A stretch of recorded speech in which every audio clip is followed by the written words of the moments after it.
नमस्कार दोस्तों, स्वागत है आप सबका मेरे चैनल कथा डिलाइट पर। आज हम श्रावण माह महात्मा का 14वां अध्याय सुनेंगे। इस 14वें अध्याय में हम नाग पंचमी व्रत का महत्व सुनेंगे।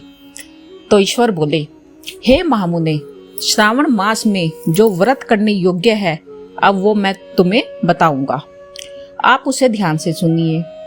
चतुर्थी तिथि को एक बार भोजन करें और पंचमी को नक्त भोजन करें। सोना, चांदी, काष्ठ अथवा मिट्टी 5 फलों वाला सुंदर नाग बनाकर पंचमी के दिन उस नाग की भक्ति पूर्वक पूजा करनी चाहिए। द्वार के दोनों ओर गोबर से बड़े बड़े नाग बनाएं और धंधी, शुभ दुर्वाकुरों, कनेर, मालती, चमेली, चंपा के फूलों, गंधों, अक्षतों, धूपों तथा मनोहर दीपों से उनकी विधिवत पूजा करें। इसके बाद ब्राह्मणों को घृत, मोदक और खीर का भोजन भी कराएं। इसके बाद अंततः वासुकी, शेष, पद्म, अनाभ, कंबल, करकोटक, अश्व, 8वां धृतराष्ट्र, शंखपाल, कालिय तथा तक्षक, इन सब नागकुल के अधिपतियों को तथा इनकी माता कद्रू को भी हल्दी और चंदन से दीवार पर लिखकर फूलों आदि से इनकी पूजा करें। इसके बाद बुद्धिमान को चाहिए कि वामी में प्रत्यक्ष नागों का पूजन करे और उनको दूध पिलाएं। घृत तथा शर्करा मिश्रित पर्याप्त दूध उन्हें अर्पित करें। उस दिन व्यक्ति लोहे के पात्र में पूरी आदि ना बनाए। नववेद के लिए गोधूम का पायस भक्तिपूर्ण अर्पण करें। भुने हुए चने, धान का लावा तथा जौ सर्पों को अर्पित करना चाहिए और स्वयं भी उन्हें ग्रहण करना चाहिए। बच्चों को भी यही खिलाना चाहिए, इसके उनके दांत मजबूत होते हैं। सांप की बांबी के पास श्रृंगार युक्त स्त्रियों को गायन तथा वादन करना चाहिए और इस दिन को उत्सव की तरह मनाना चाहिए। इस विधि से व्रत करने पर सर्प से कभी भी भय नहीं होता। तो हे विप्रय, मैं लोगों के हित की कामना से आपसे कुछ और भी कहूंगा। हे महामुने, आप उसे सुनिए। हे वत्स, नाग के द्वारा डसा गया मनुष्य मरने के बाद अधोगति को प्राप्त होता है। अधोगति में पहुंचकर वह तामसी सर्प होता है। इसकी निवृत्ति के लिए पूर्वोक्त विधि से एक भुक्त आदि समस्त कृत्य करें और ब्राह्मणों से नाग निर्माण तथा पूजा आदि आदर पूर्वक करवाएं।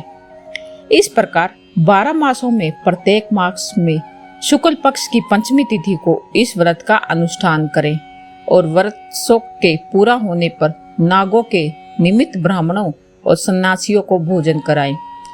किसी पुराण ज्ञाता ब्राह्मण को रतन जटित सुरव्यम नाग और सभी उपस्करों से युक्त तथा बछड़े सहित गो प्रदान करें। दान के समय सर्वव्यापी, सर्वगामी, सब कुछ प्रदान करने वाले अंततः नारायण का स्मरण करते हुए यह कहना चाहिए, हे गोविंद, मेरे कुल में अगर कोई व्यक्ति श्रप दंड से अधोगति को प्राप्त हुए हैं तो मेरे द्वारा किए गए व्रत और दान से वो मुक्त हो जाए। ऐसा उच्चारण करके अक्षत युक्त तथा सफेद चंदन मिश्रित जल वासुदेव के समक्ष भक्ति पूर्वक जल में छोड़ दे। हे मुनि सतम, इस विधि से व्रत के करने पर उसके कुल में जो सभी लोग सर्प के काटने से भविष्य में मृत्यु को प्राप्त होंगे या पूर्व में मर चुके हैं, वे सब सर्वगति प्राप्त करेंगे। साथ ही हे कुल नंदन, इस विधि से व्रत करने वाला अपने सभी वंशजों का उद्धार करके अप्सराओं के द्वारा सेवित होता हुआ शिव सानिध्य प्राप्त करता है। जो मनुष्य वित्त साठ्य से रहित होता है वही इस व्रत का संपूर्ण फल प्राप्त करता है।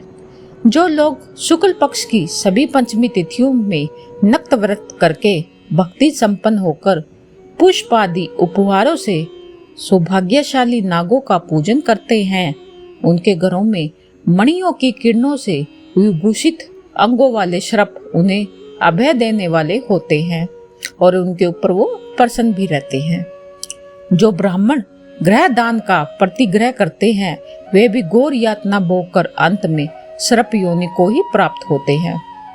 तो हे मुनिसतम, जो कोई भी मनुष्य नाग हत्या के कारण इस लोक में मृत संतानों वाले अथवा पुत्रहीन होते हैं, और जो कोई मनुष्य स्त्रियों के प्रति कार्पण्य के कारण सर्प योनि में जाते हैं, कुछ लोग द्रोह रखकर उसे स्वर्ग ग्रहण कर लेते हैं, अथवा मिथ्या भाषण के कारण सर्प होते हैं, या फिर अन्य कारणों से जो मनुष्य सर्प योनि में जाते हैं, उन सभी के प्रायश्चित के लिए यह बेहद ही उत्तम उपाय कहा गया है। यदि कोई मनुष्य वित्त साठ्य से रहित होकर नाग पंचमी का व्रत करता है, उसके कल्याण के लिए सभी नागों के अधिपति शेष नाग तथा वासुकी हाथ जोड़कर प्रभु श्री हरि से सदा शिव से प्रार्थना करते हैं। तब शेष और वासुकी की प्रार्थना से प्रसन्न हुए परमेश्वर शिव तथा विष्णु उस व्यक्ति के सभी मनोरथ पूर्ण कर देते हैं। वह नागलोक में अनेक प्रकार के विपुल सुखों का उपभोग करके बाद में उत्तम वैकुंठ अथवा कैलाश में जाकर शिव तथा विष्णु का गण बनकर परम सुख प्राप्त करते हैं। तो हे वत्स, मैंने आपसे नागों के इस पंचमी व्रत का वर्णन कर दिया है। इसके बाद अब आप अन्य कौन सा व्रत सुनना चाहते हैं, मुझे बताइए। तो इस प्रकार श्री स्कंद पुराण के अंतर्गत ईश्वर संत कुमार संवाद में श्रावण मास महात्म में नाग पंचमी व्रत कथन का नामक 14वां अध्याय भी पूर्ण हुआ। तो आज आपको हमारी यह वीडियो कैसी लगी, प्लीज हमें कमेंट बॉक्स के जरिए जरूर बताएं। अगर आप मेरे चैनल पे नए हैं तो मेरे चैनल को सब्सक्राइब करना मत भूलिएगा, और साथ में नोटिफिकेशन बेल को प्रेस करना भी मत भूलिएगा। मेरे इस चैनल पर मैं धार्मिक कहानियाँ, व्रत कहानियाँ, एकादशी कहानियाँ, सब तरह की व्रत कहानियाँ लेकर आती रहती हूँ। तो अभी मैं आप लोगों से इजाजत चाहती हूँ। धन्यवाद।